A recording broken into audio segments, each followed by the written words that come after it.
My hometown of Philadelphia is a good place. It's known for Liberty Bell, museums, Rocky, and great sports like the Eagles.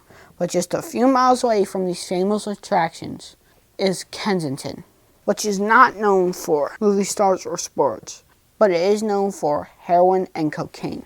In 2020, there was 1,214 unintentional drug overdose deaths in Philadelphia. The area of Kensington in particular is home to a large population of heroin abusers. Kensington attracts people from other cities in Pennsylvania. Many are attracted by rumors of high quality and cheap heroin. In reality, the drug supply here is no different than anywhere else. Like many other teens in my community, I have been affected by this epidemic. This is such a huge problem for me and people in my community. I wanted to understand more about this problem and what is being done to solve it. So I reached out to some people in the community to learn more. Dr. LeBron is the principal of Kensington High School. He has been working in Philadelphia schools for over 40 years and has seen a lot of changes. He was the first person I spoke with to see what was being done to address this problem. Well, the school, we try to be alert to that in terms of how does that impact our students. And, on our side, we try to be vigilant to see if we see any signs that our kids are being negatively impacted. And if that's the case, then, of course, we have a number of resources, starting with our two counselors, Mr. Mendoza and Ms. Hart, and then you have our social worker, Liz Vaden. And we immediately bring them to the table, and of course we have communication with the students, and based on that communication, then we can determine what kind of services and supports we can provide.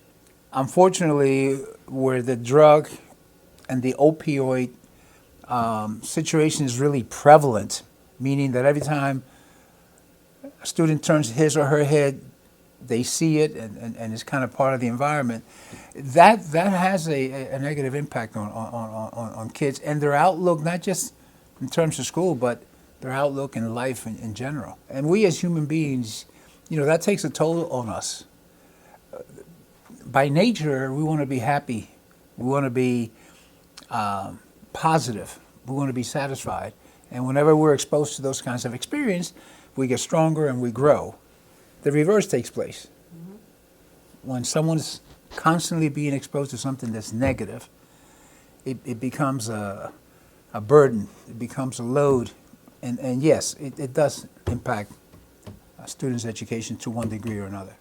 The key thing is that I would hope the students would be able then to make it a point of coming to us.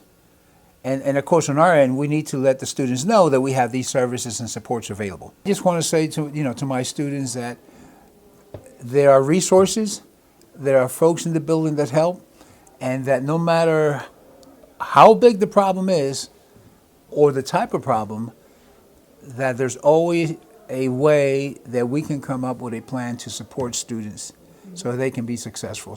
To get a bigger picture of the problem, I reached out to Councilwoman Brooks to learn more about what was being done about this problem.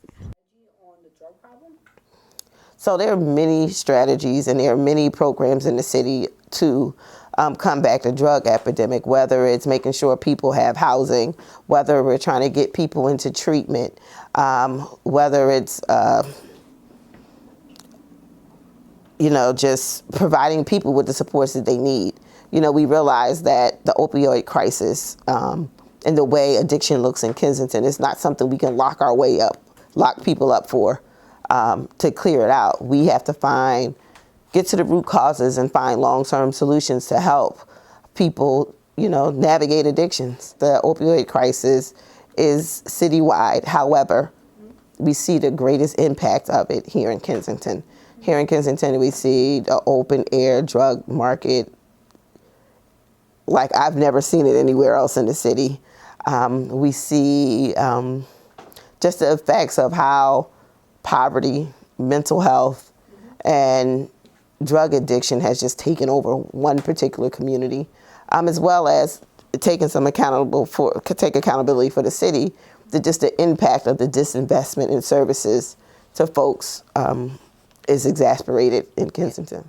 We can't particularly say why various people end up addicted to drugs, but what we can do is find solutions to work around the mental health issues that kind of lead to addictions, the long-standing poverty that are in several families that leads to addiction, and what can we do around prevention to protect our young people, our high school students, and just the next generation from being involved in drug use, drug trade, drug trafficking. Like, it's a bigger issue besides just the addiction.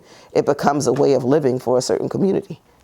Now that I learned more about this drug epidemic, I want to keep this conversation going. This is not a conversation in between just principals or city council members. This is a conversation between everyone.